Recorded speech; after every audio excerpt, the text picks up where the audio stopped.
final frontier. These are the voyages of the Starship Enterprise. Its continuing mission to explore strange new worlds, to seek out new life and new civilizations, to boldly go where no one has gone before. Greetings, everyone. It is I, Bryan Ortiz, here with Retro Ray for a very exciting interview. Guys, we are very, very happy to be here with someone that we have been dying to talk to about. The big spoiler here is that you might know their work from a little sci-fi show. Maybe you might have heard of it called Star Trek. If you know, you know, ladies and gentlemen, there it is. The beautiful Starship Enterprise. If you don't know the call numbers, then what are you doing here? Okay. But we are so excited because we're going to be talking with the art director. For those that don't know, a little spoiler, if you haven't seen it yet, you get to see the interior of our beautiful beloved ship. And we are talking with the person who helped bring it to life. Ladies and gentlemen, please put it together for Liz Kloczkowski. Everybody say hello. Hey, welcome. Hi, welcome. Guys. Thank you so much for being here. It is an absolute honor. Ever since Ray said that we were going to talk to you, I have just been giddy with excitement. You're welcome. It's so funny. It's very strange. I know it must be from an art department side. People are like super amped to want to reach out and talk to you because you've done something that means so much to so many people now. That's got to be an interesting experience to be getting all this love and attention from everybody. Yeah, I'll definitely say it's abnormal. So I've done a lot of shows and I've not gotten this much, fan feedback. And I'm hoping it's all positive because it should be, right? Everyone should be just loving it. Oh yeah. Yeah. If they're talking about black squares, I know that there's nothing but critique. So really, honestly, thank you so much for joining us. It really is an honor to chat with you and get to ask a couple of questions. I wanted to start this off as I was doing a little bit of research on your kind of history through IMDb and stuff like that. Something that did catch my attention and I really wanted to ask you about. I'm going to start off a little different, but I want to know, you've done some amazing work on amazing shows, Star Trek Picard, season 2 and 3, Quantum Leap, Brand New Cherry, Promising Young Women, Robot Chicken. You worked on that as well. But there's something at the bottom of the list that I'm curious about. I want to know, in your own journey, how did you go from working on High Fructose Adventures of Annoying Orange all the way to Star Trek Picard, working on the Enterprise bridge? What's that journey for you? So funny. Yeah, that was my first show in LA. I moved to Los Angeles and there was like a posting from somebody at Cartoon Network had gone to Ithaca College where I went to school, and they were looking for interns. And this was I was looking for art department internships. And most of the internships were like reading script coverage. And so this one, the art department said they would take me. So it was my first job, like doing anything. And like I swept up cigarette butts most days, like it was like the little art intern. But, I ended up learning a lot. They credited me as a builder. I built a couple of things on that show. And it was my first show. So, you do what you get. That was my first stab into doing art department. But yeah, long way. And now look at you. And now look at you. Yeah. Making the bridge of the Starship Enterprise. That's pretty dang good career, if you ask me. So your early work also contains a lot of work on shows like that, like Robot Chicken, a lot of stop motion. Is that where you started in art directing, working on like stop motion shows, animated shows, that kind of stuff, and then transition into more live action shows? No, actually, I was art department coordinating for commercials, which is very similar to art directing. The coordinators do a lot, and commercials are very fast moving. You kind of learn everything, but as baptism by fire. So I had done commercials for a little bit, but early on in my career, I worked for Stupid Buddy Studios, which was the stop motion house. And so there were a couple shows there, but what I do is applicable. Like it's ordering materials, it's building stuff. Yeah, you have to learn some of the niche things that only stop motion does. Like, we lock everything down and there's little stop motion tricks, but you learn that kind of, I've also done reality TV, and reality's got a whole bunch of stuff that you've got to build in when you're working on that. So whatever you're working on, you just kind of learn the tricks of that trade. and stop motion just happened to be early on in the career, and it was really creative stuff. Like Robot Chicken, there was Buddy Thunderstruck. You know, there were a lot of like really fun, very art centric shows. So I think it was, you know, good for learning for sure. Is there a show shortly after that? Is there a production or a show that you would say like, this is the first one that I really was like, I put my stamp on, and this is it. This is the start of it for me going forward and catapulting you on your trek to Star Trek. See what I did there? That was awesome. No, I think right after Robot Chicken, I had gotten a call from a designer to work on the movie Under the Silver Lake. And in that movie, I wasn't in as an art director yet. I was in as an art department coordinator in the union. So they upgraded me to do that. So that one, and it's a movie that's got a lot of, you know, zoom ins on props and like a lot of creative set stuff that they actually photographed. You know, sometimes you work on shows and your stuff's fuzzy in the background. So that one was very art centric, but that was like my first really big union project, you know, and it wasn't even that budget wise. It was like, you know, a tenth of what Picard was. So, you know, you just keep going up. So each job leads you to the next one. But that's probably the first one that launched me. That's amazing. And it's so funny how careers connect like that. When one job leads to the next, stepping stones, and then next thing you know, you're getting to work on these huge shows. And one of the last things I'll ask before I'm sorry, Ray, I'm going to steal a couple more questions here because I'm so excited. Go ahead, man. Sorry about that. I promise you'll talk. I swear to you, you'll talk. But the last thing I kind of just want to ask you too was, for now, is, you know, you work through these shows and you build this kind of awesome repertoire of different kinds of things too, from animations again to different commercials, different types of things. But the more recent stuff is science fiction, like Quantum Leap or Star Trek. Is there first of all, are you a huge fan of science fiction? And what was the journey like getting to work on heavy science fiction props, heavy science fiction artwork? You know what I mean? Because that's such a big thing than doing something for like a room or something more practical. Right now you're on starships and you're working in fake medical bays. And so is there a jump for you there? Is it something that you have a history with that you love and are finally getting to express more of that? Oh yeah. I mean, I think being a sci-fi fan from being a fan of it since I was a kid really starts that. I'm like stumbling for words because I'm like, I love sci-fi.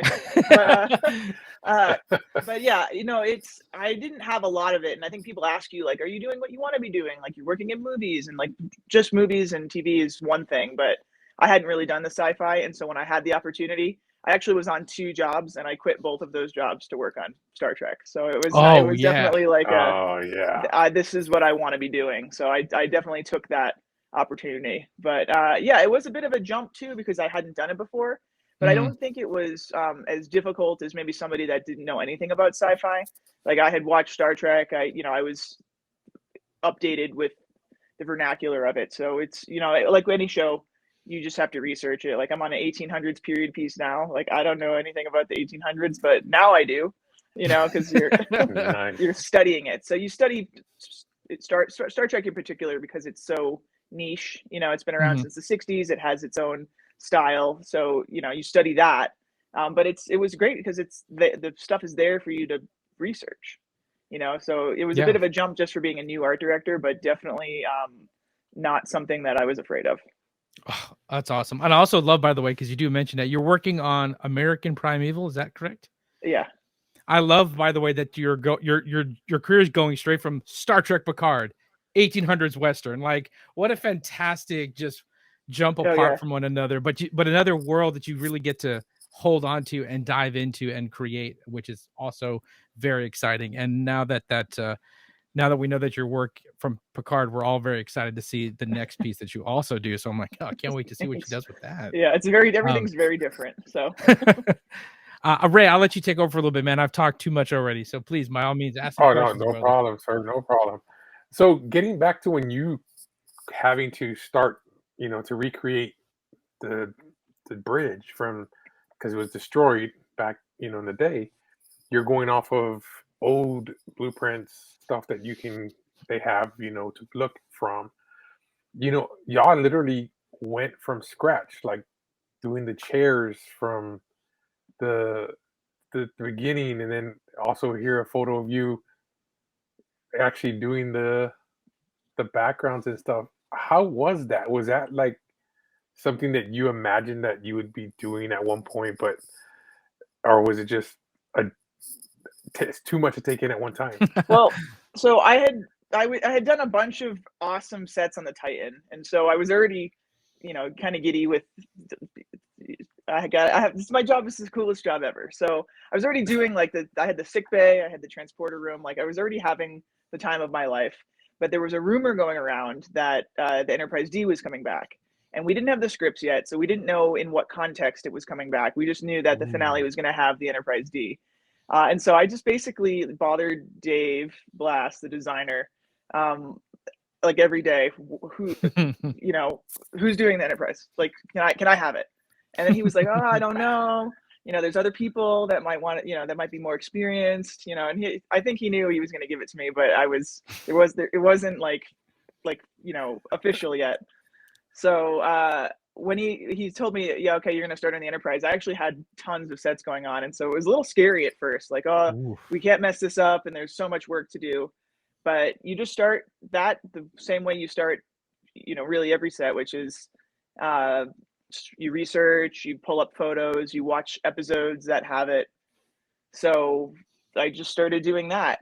And we went to archives, we looked for drawings. There was a lot of pages of drawings, but it was a lot of stuff from the pilot.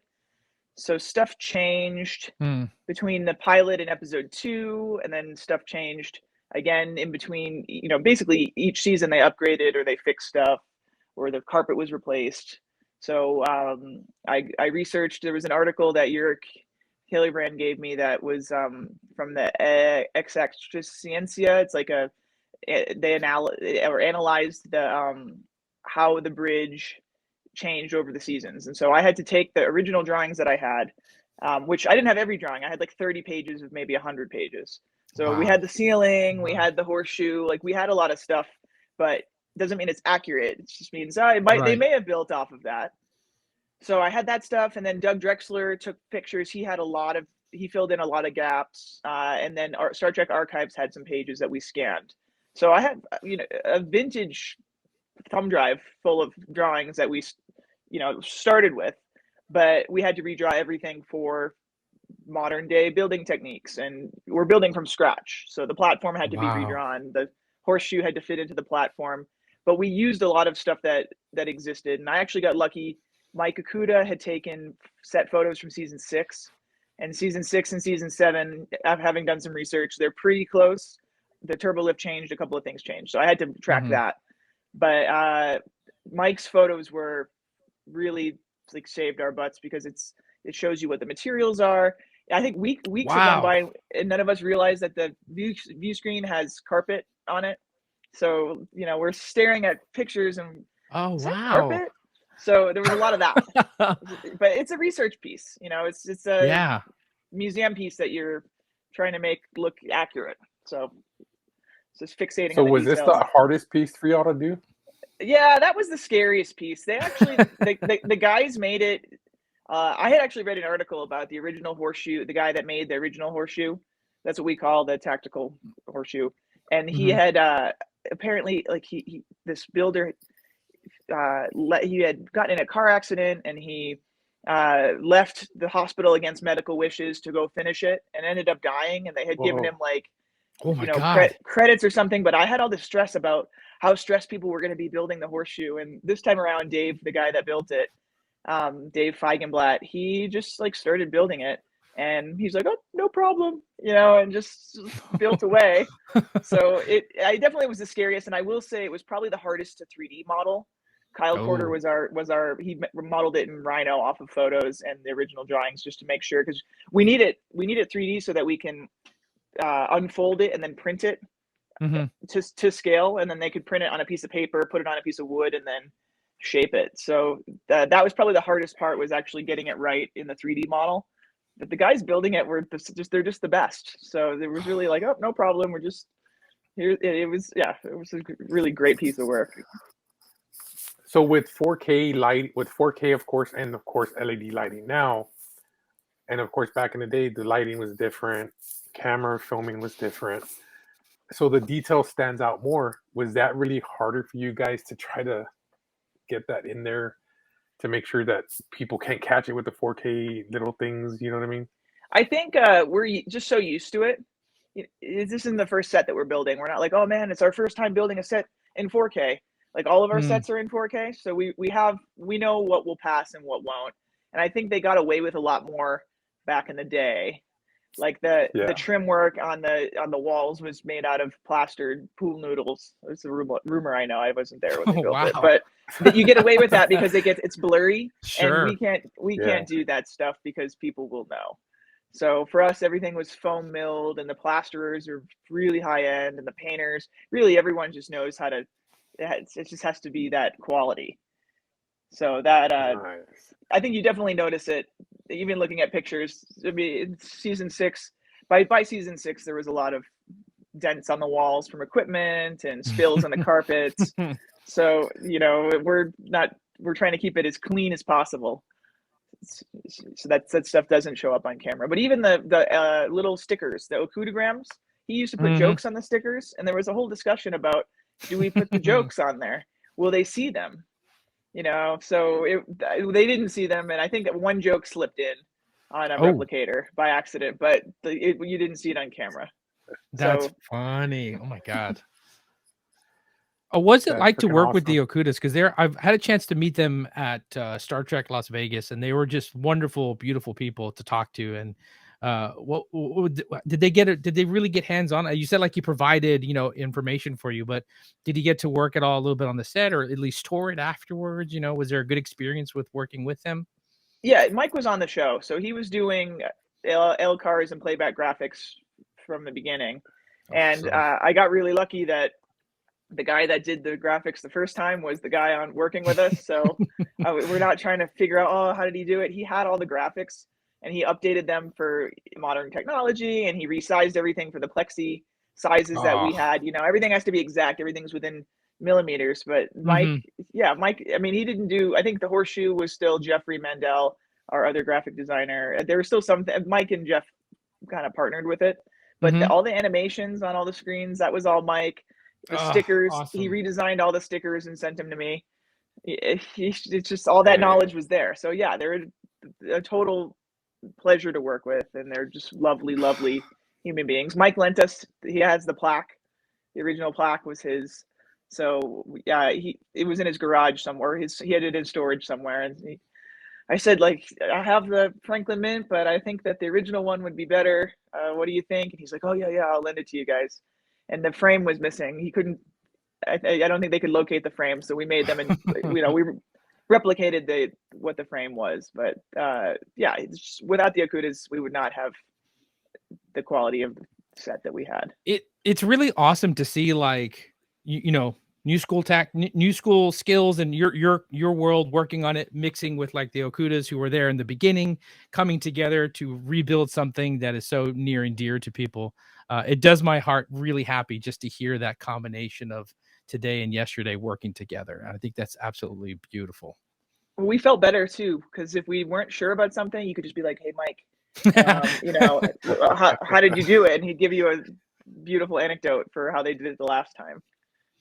So that is awesome. It was the best. Even the first time, it was before I realized I would be working with him. He had sent me a text like, hey, can I call you? And I was like, Mike Okuda wants to call me? You know, you're fan a little bit. And then we started working together, and now my starstruckness is gone. But at first I was, you know, oh my gosh, Mike Okuda. We were talking about, cool. I think the conversation was about the colors, because we can print everything exact, color, timed color, everything from my computer to the final product. That would be, I can make it exact. And that wasn't his experience, because they were playing with, they had neons and different colored gels, and the neons mix with the gels and screw up the colors of the stuff that he printed on the backlight. So his end product wasn't what he intended. And so we were talking about, you know, do we want to make it look like how you intended it, or should we make it look like what was on camera? You know, and he was like, no, we should make it look like how the fans remember it. So he tweaked everything to match what was seen on camera. So the vignetting that you would see from around the neons, and the kind of wow. green and yellow tinging that he hated because he designed them to be purple and orange, you know. But we had a big discussion on how should we do it, and how, you know, to make it like the fans remembered it. And I think we did a good job. You did a great job. Awesome job. Yeah, absolutely. Nailed it. I've not heard a single complaint from a single person, especially knowing that people like you and the team are working so close, and knowing that you all care brings comfort to a lot of us. You know what I'm saying? That it wasn't just a job for someone. I mean, and for many it is, and that's fine. Nothing wrong with that. But the fact that there was so much love and attention, we thank you for putting that into the set. And clearly from the response, you can tell people notice. I go to Star Trek Las Vegas every year now. And I can tell you the amount of times I have sat in tables and heard Star Trek nerds just go over the detail of everything between changes and set pieces. So it's no joke. We pay attention. We love it. We care for it. So knowing that you all cared for it is just going to make for excellent conversation at the table this year when we go to Star Trek. So thank you for that. Part of it was out of fear, because we know that you guys watch it. So that's what we do best. Yes, we put the pressure on the industry to do damn well work. That's how we do it. Thanks, Star Trek nerds. Appreciate Will they notice? You know, that was a lot of times that was the response. But that is the right response. That's how things, like, especially with something like this, it's like, will they notice? Yeah, they will print it out. I'm the kind of nerd, I have those old school TNG blueprints that they used to sell back in the day. So those like unfolding giant blueprints, I have a set of those, and I would sit there and I would just follow my finger across the path to look at stuff. So trust me, I am a very appreciative nerd for your work. So thank you. So funny. And then here's a picture, of course, guys, if y'all haven't seen it, the comparison side by side. The original. Oh my God. And the new. I mean, it looks, y'all guys just knocked it out of the park. It was just beautiful. Thanks. When you look at them side by side, sometimes I'm like, oh, it's a camera angle. You know, I panic a little bit. But it's that perfect carpet color. That's what you nailed. That sells the whole room. It's the carpet. Yeah. The carpet was a struggle. And then, I can imagine. Yeah, and then this is funny. I saw this. He posted this on Twitter. This was, I couldn't stop laughing. Please don't touch the walls. I'm a big sign maker, because people are busy and they're rolling their carts around and they've got jobs to do. But when you walk up to it, you just want to and I'm like, I don't want no greasy fingers on my walls. So yeah, signs are a big thing. There's signs everywhere. I'll probably post more in the upcoming days. So I'm a big, you just didn't do Star Trek. I'm a big Quantum Leap fan. I was really worried about Quantum Leap coming back. I was scared because, there's that they can do good, they can do bad. But this show has had me wanting more episodes, and I have pictures of the sets that you worked on. The headquarters for Ziggy is beautiful. So good. That is gorgeous. Oh, thanks. Yeah. And then also, did they kind of tell you, okay, this is kind of what we're looking more modernized? Because compared to back in the day, it was just kind of like small little room. There was really not much big for Ziggy. We didn't see much of Ziggy's headquarters back in the day compared to now. How did you come up with? Yeah, I mean, they wanted it to be, it's 30 years later. It's funny for me that I'm doing 30 years later for Quantum Leap, and also 30 years later for Star Trek.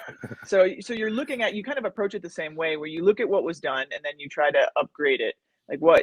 So now we're looking at a government facility, modern day, what would it look like? And so we had a lot of freedom with that. We knew what Ziggy looked like. We had, that had to be in there. But actually, if you look at the tech in the headquarters, a lot of those screens were the same brand of screens that we used for Picard, because a lot of us were from it. So the clear screens that you look at, and the OLEDs and the playback in camera, all of that is technology that we learned on Picard. And that was Todd Marks was our Picard playback coordinator. We brought him to Quantum Leap. So all of Todd's knowledge came with him. Nice. Awesome. Well, I'm looking forward to season 2. I'm hoping that you're going to be working on season 2 as well. No. But I know they got you busy and other stuff as well. Yeah, I did the first 12 episodes. of Quantum Leap. So I didn't do the second half of season 1, and I think they're already shooting season 2. But I moved on. So if you're looking for we're the in Wild Western West, territory. Yeah, we're Wild West now, baby. Yeah. We're doing something else. We'll come back to sci-fi I mean, later.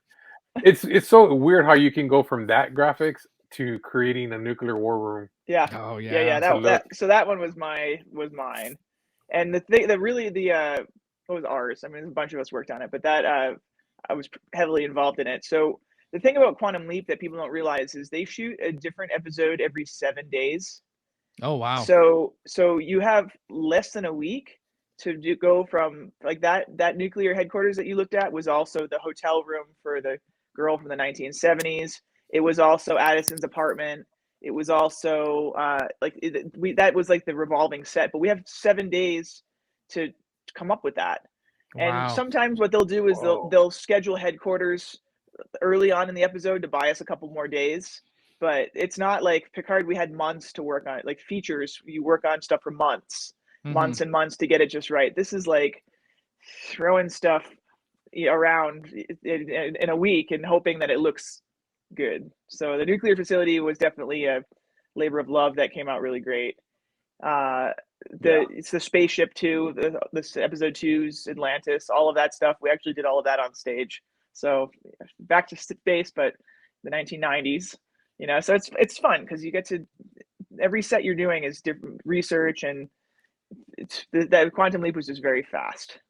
So sometimes quality gets compromised when you're really rushing, but what the art department pulls off on that show is outstanding. Without you guys, we wouldn't have the shows we love. Behind the scenes, don't get me wrong, the actors are great as well, but the special effects, the art designers, you guys would really bring that puzzle together. Because yes, we have the writing and all that together, but it's all work as a team to bring it together and make it what it is. Yeah. Otherwise, it's just a bunch of actors hanging out on Apple boxes, just acting with one another. Nobody wants to see that for 20 seasons. Come on. Yeah, Dave posted a credit for art department, but it was not just art department. It was drapers and set dressing and grips. We have construction grips and construction, paint, plaster, all floor covers, all these guys. Basically, it's 400 people that I get to bother on a daily basis.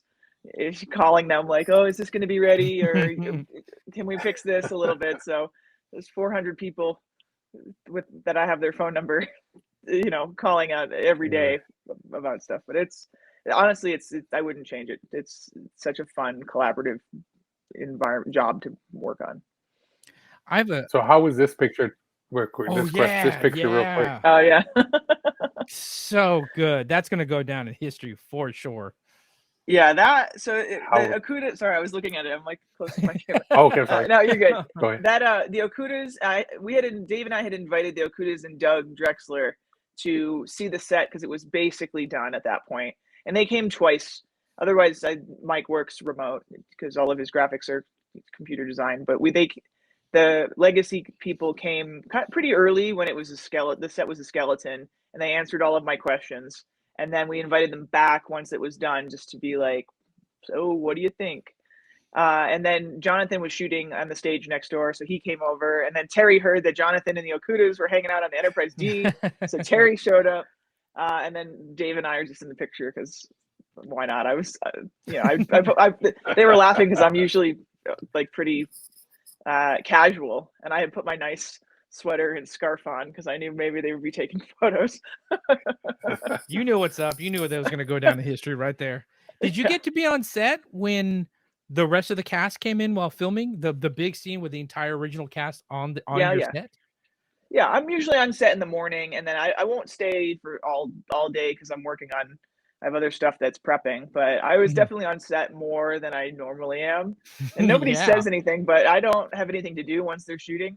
I'm there in the morning. Are there problems? Like we had some problems with the con and ops chairs. The swivel it was getting stuck. So we had gone, we'll fly in at lunchtime when the company's gone to fix things, or sometimes they'll send me pictures throughout the day of stuff that's breaking, and then we'll come in and we'll fix all of that stuff. But I'm not always there for every single take of every single scene. But I was definitely lurking around the monitor there, and I was there like on the first day when they came in to look at it for the first time. Oh yeah, quietly sobbing in the corner, you know. I can imagine. I will ask this. I know we're coming to the end here, and I want to ask this question, a little bit of separate from Star Trek, because I love your career is exciting and it's always fun to hear BTS stuff. But with the history of film, all kinds of great projects. I know there's films that you love in the past. If you had the opportunity to join the art department for any other film in history, is there anything in particular that, like, man, I wish I got on that one set? That would have been cool to work on. There's so many. There's so many. Anything you want to list? Anything you want to list? No top hits. Anything you want. No, I can't name anything right now. You put me on the spot, and then my brain like goes blank. But that's what you do. Like even when I moved to LA, somebody asked me like, "Who are your idols?" And I was like, "Oh, I can't name anybody. Like I don't know who," because you don't think about it. You think of movies that you like the Tarantino movies I loved, and Terrence Malick, and all. It's a lot of really art heavy projects. But then you're like, oh well, who's their production designer? Who works with them? So then you start looking at like Jack Fisk and David Wasco and Rick Carter and all these like frequent collaborators of directors that I like. So there's people that or now even with TV, because TV is so popular. Yeah. There's this production designer, Uli Hanich. She's a German designer. He did Queen's Gambit, and he did he also did Babylon Berlin. And I'm like, well, I'm gonna learn German and fucking work with that guy, you know. So you start looking at people who worked on this and who knows who, and then you look at that, go on IMDb, and you start looking at the crew list, and somebody knows somebody that worked on a project with me, because there's 400 to 500 people on every project. But you have to start you do a deep dive, and then you've got the string, and you're yarning, oh, this person knows this person, and this one knows that, and these people work together a lot, and this person works for Fincher, and there's all of that. So you get into you snowball a little bit, but there's so many projects that could I have just jumped in on that art department for that? I think that's. I always got to ask. I always love asking people where they come from or what they love and where they go, because it's always interesting to hear those answers. Gives you a little glimpse inside of them, you know. Yeah. But I get you. It's a big world out there. So many people working on stuff. So no, you look at like Game of Thrones. You look at Star Wars. You know, it's a lot of these projects too. People are like, "Oh, that was amazing. I'd love to work on that." And then you hear that the product, like Blade Runner. That's one. The first production designer I ever worked with. His name's David Snyder. He was the art director on Blade Runner. They were nominated for an Oscar. And he told me it was the worst experience ever. It was such a hard project to work on. Yeah. Ridley, and they give you the set drama, and then to this day, like David's still talking about Blade Runner because it's a cult classic, and they did an amazing job under hard conditions. So did I want to work on that? Yeah, probably. but you get selective amnesia, and you forget that things were hard. Sure. Oh, those were the days.